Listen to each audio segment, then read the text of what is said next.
Naam, lawan dari maksiat itu laknat. Dan laknat itu kata para ulama ib'ad an rahmatillah, dijauhkan dari rahmat Allah Azza wa Jal. Seseorang apabila dilaknat oleh Allah, artinya dia dijauhkan dari rahmat Allah Azza wa Jal. Dan apabila dijauhkan dari rahmat Allah Subhanahu wa ta'ala, maka dia tidak mendapatkan kebaikan dan keberkahan dari Allah Subhanahu wa ta'ala. Dan semua orang yang ada kaitannya dengan sesuatu yang dilaknat oleh Allah Azza wa Jal, maka dia juga dijauhkan dari keberkahan Allah Subhanahu wa ta'ala. Oleh karena itu di sini Ibnu Al-Qayyim rahimahullah, beliau mengatakan maksiat dampak yang paling besar menghilangkan keberkahan. Maka apabila seseorang itu bermaksiat, akan hilang keberkahan umurnya, akan hilang keberkahan rizkinya, akan hilang keberkahan ilmu dan amalnya. Yang harus kita pahami, bukan berarti orang dihilangkan keberkahan harta, dia tidak memiliki harta. Bukan berarti orang dihilangkan keberkahan umur, dia tidak memiliki umur. Bukan berarti orang dihilangkan keberkahan waktu, dia tidak memiliki waktu. Ada waktunya, ada hartanya.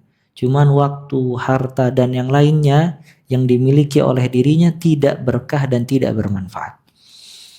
Makanya antum lihat, subhanallah, berapa banyak orang, dia dari bangun tidur hingga tidur lagi, dia memiliki waktu 24 jam dikasih oleh Allah Azza wa Jalla.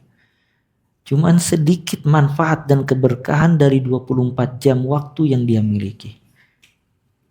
Dalam bab salat, nasallallahu al-afiyah, dia tidak memperhatikan salatnya lalai. Dalam 24 jam tidak ada salat sunnah yang dia kerjakan. Tidak ada satu ayat pun Al-Quran yang dia baca. Tidak membaca zikir pagi atau petang. Tidak membaca zikir keluar masuk rumah. Tidak ada tarbiyah kepada anak dan juga istrinya.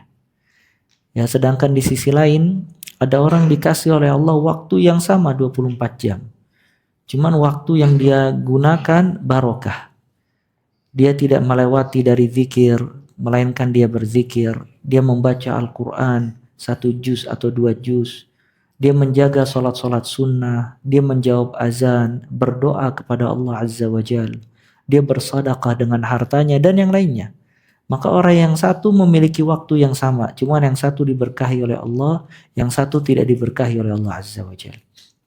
Begitu juga harta. Berapa banyak orang memiliki harta yang banyak, namun hartanya tidak diberkahi oleh Allah. Qalilul faidah, sedikit faedah. Ya, sedikit sedekahnya, sedikit manfaatnya dan yang lainnya. Ya, maka ini pentingnya seseorang meminta kepada Allah keberkahan. Kemarin kita jelaskan kalau berkah itu kathirul khair wa ziyadatu. Banyak kebaikan dan terus bertambah. Nah, maka yang menghilangkan keberkahan maksiat. Maksiat itu menghilangkan keberkahan umur, menghilangkan keberkahan harta, menghilangkan keberkahan usia, semuanya hilang karena sebab dia bermaksiat kepada Allah Azza wa Jalla. Ya. Maka manfaatkan apa yang diberikan oleh Allah kepada kita untuk mendekatkan diri kepada Allah Azza wa Jalla. Ya, waktu, harta, usia, itu semua kita pakai untuk mendekatkan diri kepada Allah Subhanahu wa ta'ala. Ya, sebagaimana firman Allah Azza wa Jalla, "Wabtaghi fima ataka Allahu daral akhirah." Raihlah apa yang Allah berikan kepada dirimu untuk kehidupan akhirat. Apa yang Allah kasih kepada kita? Semuanya dikasih oleh Allah. Wabtaghi fima atakallah. Inginkanlah semua yang Allah berikan kepadamu. Usia, waktu, harta, tenaga, pikiran. Yang paling utama kita gunakan untuk berkhidmat kepada Allah Azza wa Jalla. Dengan itu wala tansa nasibaka minad dunya. Jangan kamu lupakan bagianmu dari dunia. Maka apabila kita gunakan untuk Allah, berkhidmat kepada Allah, meraih kecintaan dan keridhaan Allah Azza wa Jal, semua hal tersebut diberkahi oleh Allah Azza wa Jal. waktu kita diberkahi, harta kita diberkahi, banyak kebaikan dan manfaat.